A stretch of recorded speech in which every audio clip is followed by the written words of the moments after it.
So today let's talk about the way that you create savings target inside of YNAB.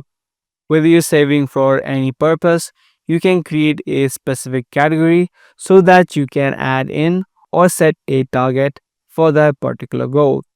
To create your savings target, what you need to do is tap on the pencil icon on the top right of the screen, and it's going to show you all of the targets that you previously created. Now, if you've not yet created any targets prior, what you can do is just tap on the three dotted line on the top right, tap on new category group, and then you can name this group anything that you want.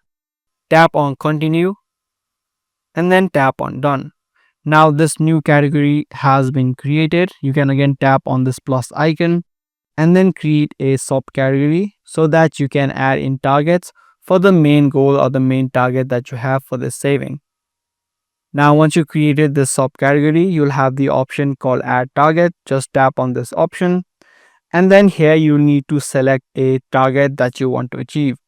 So add in any amount of target that you may have, tap on done, and then you can tap on save target. Now before you do that, you can also change this to weekly, yearly, or a custom date. And also, as a reminder, you can select the payment that has to be made on the last day or any day that you may need. Once this step is complete, you can now tap on save targets. And as you can see, the target amount now has been increased and your target now has started to appear on the subcategory that you just created.